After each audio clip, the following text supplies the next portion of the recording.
Lorsqu'on est professionnel comme vous et qu'un expert comptable parle à un expert comptable, ils peuvent échanger ensemble 4-5 idées. Pourquoi? Parce que vous avez le même vocabulaire, parce que vous y êtes habitué, parce que ce sont des zones réflexes, parce que là, il y a un grand usage. 4-5 idées, peut-être 6-7, je n'en sais rien. Tout va dépendre du contexte, de la culture d'entreprise, de la culture du cabinet, des personnes à qui vous allez parler. Notez simplement ceci.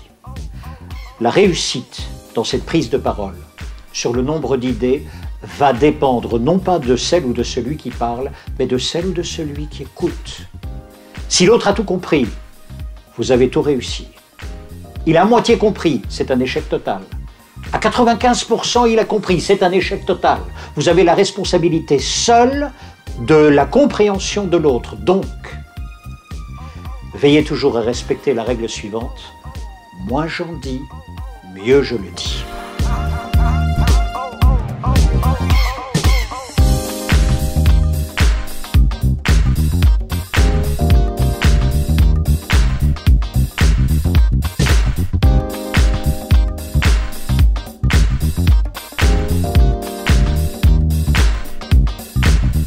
Ce qu'on n'attendait pas qui est arrivé, c'est la mise en place progressive d'un super brut comme assiette de calcul des cotisations et TNS. C'est l'article 22 de la loi de financement.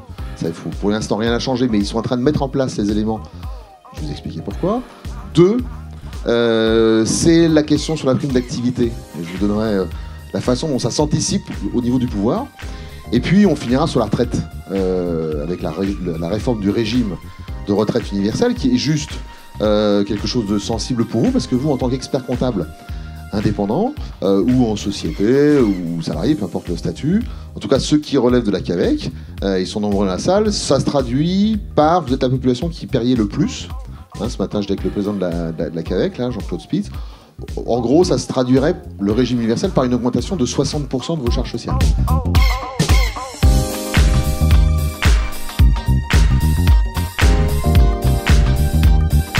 C'est toujours compliqué d'annoncer un prix, c'est jamais naturel, on pense que les commerciaux sont à l'aise. Non, ils ont des techniques. Ou alors ils s'en foutent. Mais ils ne sont pas purement, complètement à l'aise avec un prix. Et moi je voudrais que dans un cabinet, associés et collaborateurs soient complètement à l'aise avec un prix. Donc il y a un peu de boulot. Donc voilà la définition, et voici donc le contexte dans lequel nous sommes. C'est vrai qu'aujourd'hui les cabinets vendent bien, donc le but de cet atelier c'est pas vendre plus, c'est vendre mieux.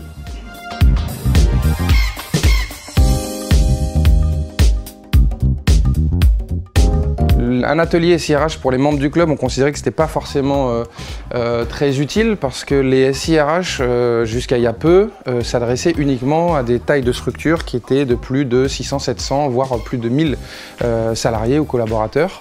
Donc forcément, on en retrouve un intérêt finalement relativement limité pour le club. Ça peut représenter quelques membres, mais vraiment que quelques. Et il s'avère que ça a un petit peu changé depuis, donc c'est pour ça qu'on fait un atelier aujourd'hui.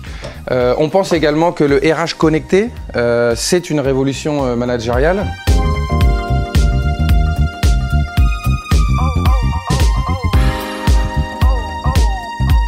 Plus personne ne nous parle aujourd'hui de difficultés commerciales dans les cabinets. J'ai l'impression que la croissance naturelle d'entrée de clients est bien meilleure que ce qui a été le cas il y a 4-5 ans, ou en tout cas le focus des cabinets est bien moins porté là-dessus aujourd'hui que sur l'interne, les difficultés de recrutement, les difficultés à produire, etc.